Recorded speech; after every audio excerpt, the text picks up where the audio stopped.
Happy day 2 of the group, everyone. I asked you today about how you began to be consistent with something and how did you get started. And then I posted a little bit about how I had to step out of my comfort zone. So I wanted to talk about that today.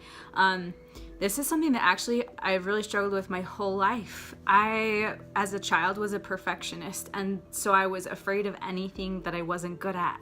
I don't know if anyone can relate to that, but if I wasn't good at it, like math did not come easily to me, especially in high school. I went through calculus. I wasn't, terrible at math, but it did not come easily to me. I had to work at it.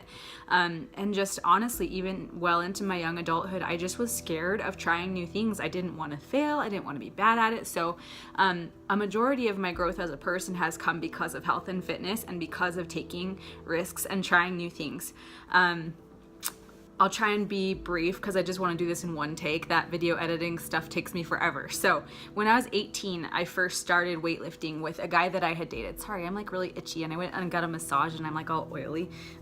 So I started weightlifting when I was 18 and that was so uncomfortable for me. There's like dudes around. I grew up going to karate, so just this environment was so foreign and so weird, and everyone's staring at themselves in the mirror, and I'm like, I don't want them to look at me.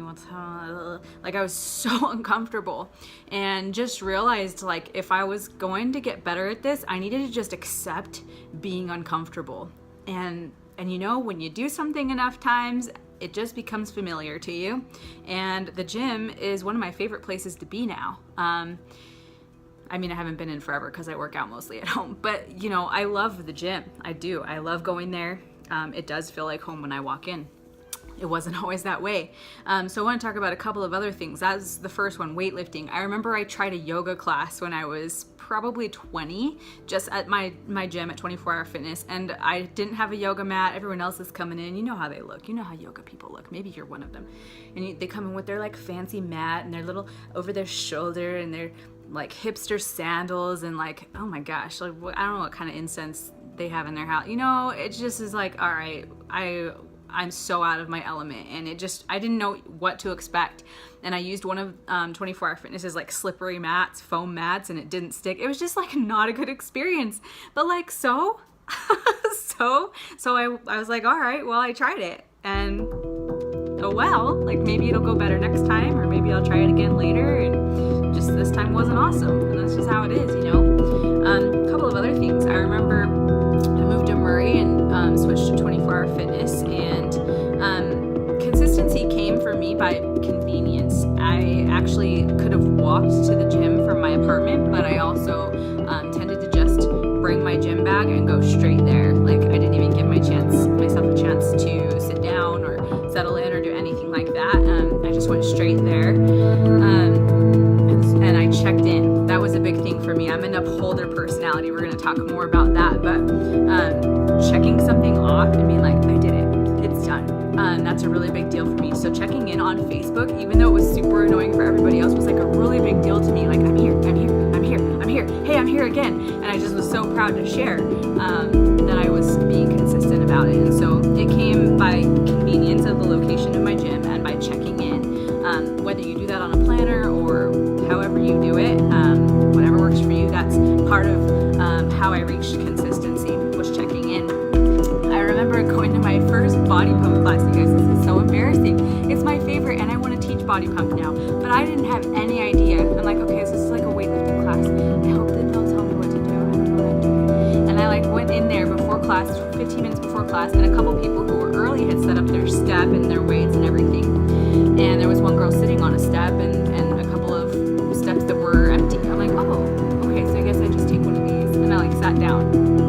And then a couple minutes later, a girl walks in and she's like, I'm like, oh shoot, sorry, is this yours? Did you set this up? And she's like, yeah. I'm like, sorry, I've never come to one of these classes. I have no idea what I'm doing.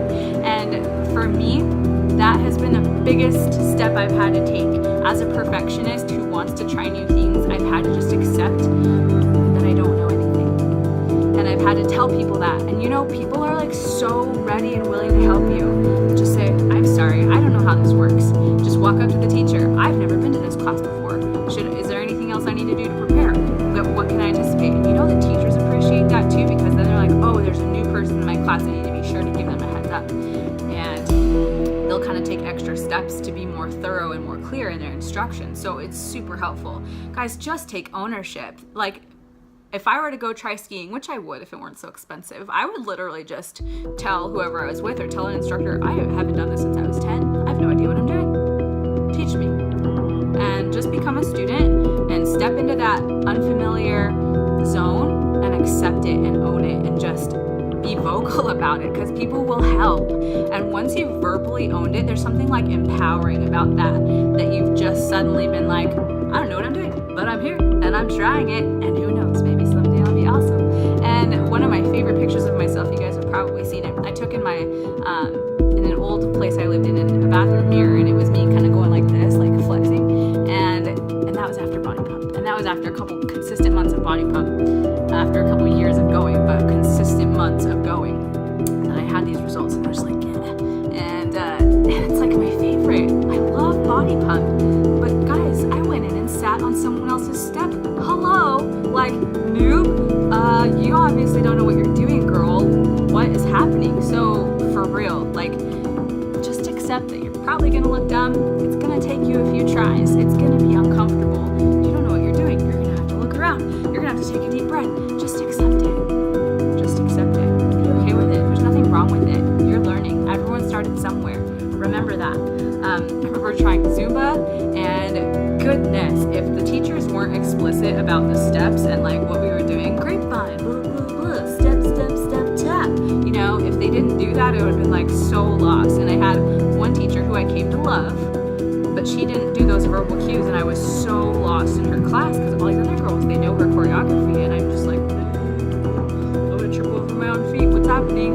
So, you know, it just takes some consistency. It's just like some stick with itness, you know, and yeah, to get to a place where you're comfortable. But seriously, just own the fact that you will be uncomfortable, that something is new. When I put on a new workout on Beachbody On Demand and I don't know what to expect, I'm like, well, this is good. And sometimes I have to pause. I'm like, wait, what? And I have to rewind. Like, what is this move, Tony? This is out of control. And I have to replay it and watch how they do it. So, I mean, it goes on. And I've been in this for, you know, I've had a gym membership for 12 years now, but I've been in fitness for 6 years, and I still stop and pause and like, whoa, replay. Okay, I don't get this. What's happening? And I think it's okay. Get comfortable being uncomfortable.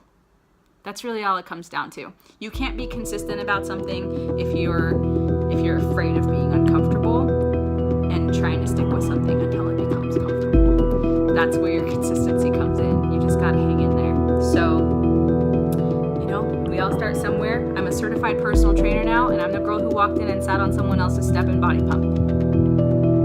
For real. You never know. You never know what will happen just because you stepped out of your comfort zone, tried something new, and stuck with it even when it sucked and you looked like an idiot. So, get comfortable being uncomfortable. Let me know if you guys have questions.